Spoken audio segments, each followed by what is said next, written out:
A pencil, an empty page, and a highlight of today's routine. The pencil is now ready to sketch what the mind projects as these hands project them into reality.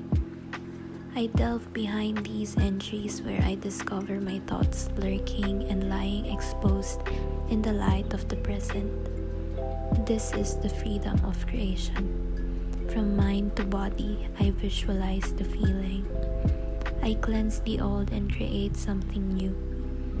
Now, the mind has been diffused and a voice has been heard, all because these pages allow me to burn flawlessly and shamelessly. Perhaps I envision these entries being addressed to a world that has never addressed anything back to me, to say that I'm fine and sometimes not, complaining about life but still living happily. Either way, at the end, it allows me to reflect. I thank these pages for allowing me to be. These pages engulfed and accepted me. I'm not ashamed of it because I'm glad to claim that it's mine, and I've learned to treasure it beyond anything else, for it has brought me peace.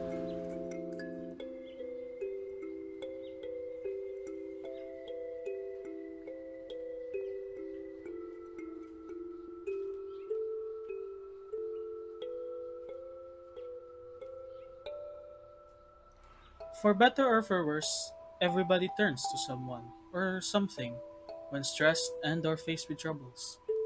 I am no exception to that. So what do yours truly do when times get tough? I turn to video games. There have been many negative connotations to video games ever since it first saw the light of day, I admit. Many have seen it as an addiction or an obstruction to much better other hobbies. To those who believe in that, well, I would not argue with you. But I, however, play these games not because of some sort of an online addiction. I play these games to unwind and have fun with my friends and peers. I play to see the various worlds that they are set in. And most importantly, I play to experience the various stories that they hold. For if there's one thing that all of us creative writing students have in common, we all love a good story.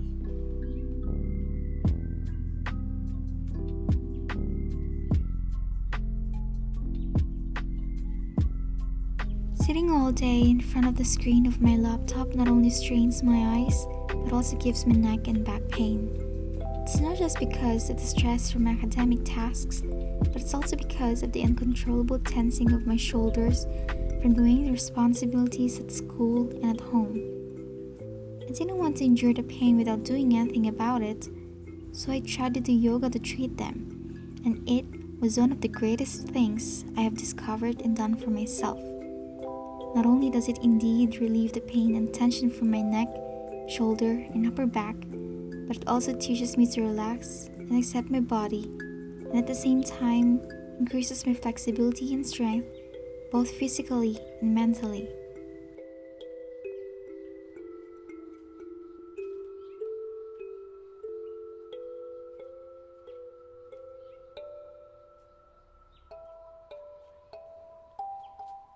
I unfurl into a different creature when I read, a creature of non human beauty.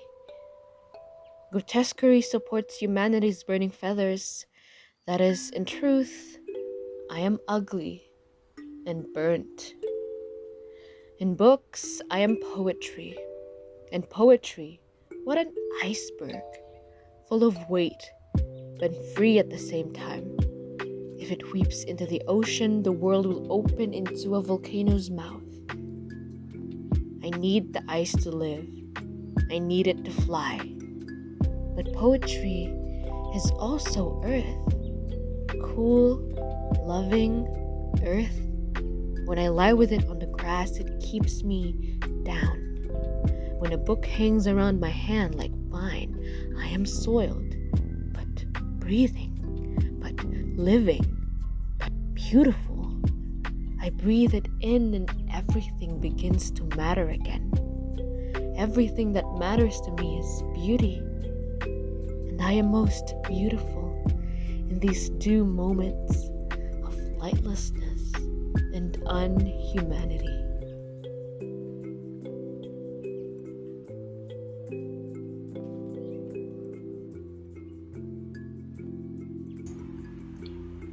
When I begin losing my grasp on reality, and when my mind cannot function according to its design, when I begin to think that the world and its inhabitants hate me, when dark clouds form deep in my consciousness, when all I have are worries, doubts, and unkind memories, as a lover of beauty, the creation of art is my only form of escape, the only way to care for my mind.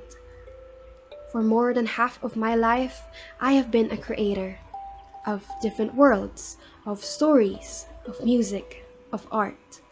They convey the thousands of ways I could have lived my life, my joys, my pains, my darkness and my light, my fulfillments and my regrets, all the beginnings and ends.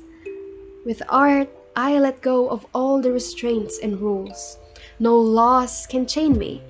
I let my heart and inner child take over my fingers to move across blank pages.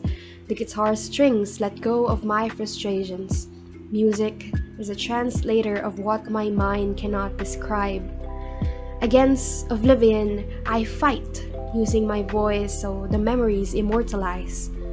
The creation of art is the only way I keep myself sane, my sole outlet in times the world is too in pain to listen and receive my cries. It is my freedom in this world filled with illusions of it.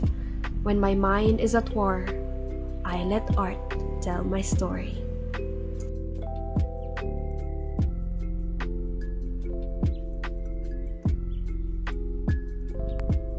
When leisure moments end, creeping responsibilities as an individual and a student travel back to our heads.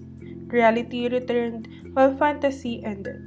The time has come to check the days left before the dreading deadlines. As an escape from anxiety and regret, I organize a schedule for my daily targets.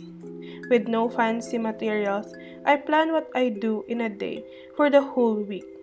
I set activities 2 or 3 days before the said deadline, or class as I avoid cramming and rush work, permitting me to see the days wherein I can waste my time without feeling shame.